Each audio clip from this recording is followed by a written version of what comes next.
सादरबाजार विधानसभा केन्द्रनि MLA Pramod Reang नेतृत्वे Mumbai 20 crore रां सोबाय सारग्रा हांकर मनफाथर हातियाव हाति बासा वासा हाति अंगनाजके कासा वानसमंगताना हालितिनि हाति बेरेनायके एमएलए प्रमोद रियांग ति सादरबाजार बुका हासे तांफां अभेदानंद वैद्य नखबै जुदा जुदा तांबेदे ते आतंगरक लगियो तंगो हाति कमिटिनि आतंगरक ब তারপর জল নাই তারপর আমরা কই পাবো আন্দোলনে তো আমরা শুরুবে আমরা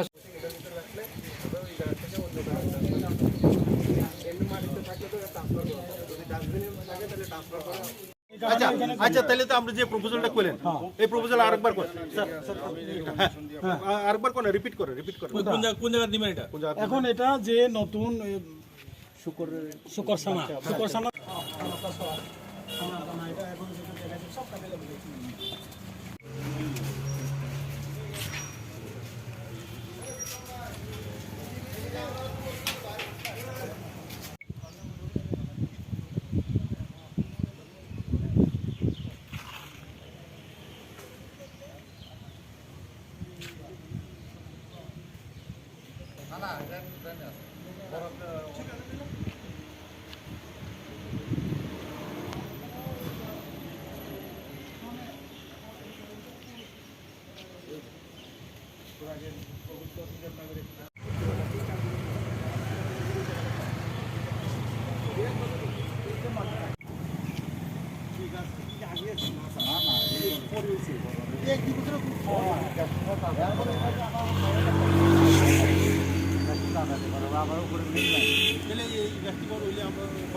আমরা একটা প্রপোজাল নেন ওই দিছি ওই প্রপোজাল মানে আমার মিনিটসে যেতেছে প্রপোজালটা দিয়ে রাখছে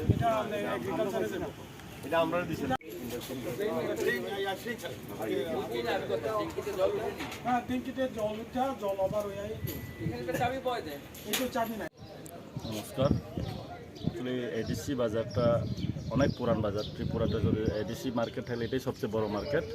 এটা এডিসি স্টেটের কথা না, কেননা বিজেপি সরকার তো আমরাই আছি, স্টেটের সরকার আমরা আছি। আমি চেষ্টা করছি এই বাজারটাকে কীভাবে আরও আপগ্রেড করা যায়। অনেক কিছু পেপার শুরু করে সুগরের ছানা বিক্রি করা থেকে শুরু করে মোটামুটি কাজ চলছে। আগামী দিনে আমরা দেখছি এগুলো যে আরও তৎপর হয়ে আরও কাজ করতে পারে। কত কোটি টাকার কাজের পরিকল্পনা গ্রহণ করছেন? আসলে এটা কিছু কাজ এনজিএম রেগার দিয়ে করা হয়েছে, আর কিছু আমরা একটা প্রজেক্ট দিয়েছি, বিস্কুটের একটা প্রজেক্ট, আজাদি কা অমৃত কা উৎসবের যে টাকা, যদি ওইটা হয় তাহলে এটা এখানে বিস্কুটের একটা প্রজেক্ট আছে। এটা একটা ত্রিপুরার সবচেয়ে মডেল এডিসি মার্কেট হিসাবে এটা চিহ্নিত হবে এবং ত্রিপুরাতে সবচেয়ে বড় মার্কেট এবং one of the best market করার জন্য আমরা চেষ্টা নিচ্ছি। Thank you sir. এখানে পরিদর্শন হয়েছে, প্রথম মিটিং হয়েছে, মনপাথর বাজার কমিটিতে মিটিং হয়েছে, সব লাইন ডিপার্টমেন্ট ছিল, তারপর সব এখানে এলাকাবাসী ছিল, বাজার কমিটি ছিল, আমাদের এমএলএ ছিলেন। সবাই সিদ্ধান্ত হয়েছে বাজারকে আবার কীভাবে সাজানো। তারপর মিটিংয়ের পরে আমরা এক্সটেন্সিভ একটা ট্যুর করি, ভিজিট করি, বিভিন্ন জায়গায় কী কী সমস্যা আছে সমস্যাকে দেখি এবং তার লাইন ডিপার্টমেন্টের সহকারে এগুলো আমরা সমস্যার সমাধান করব। Thank you sir.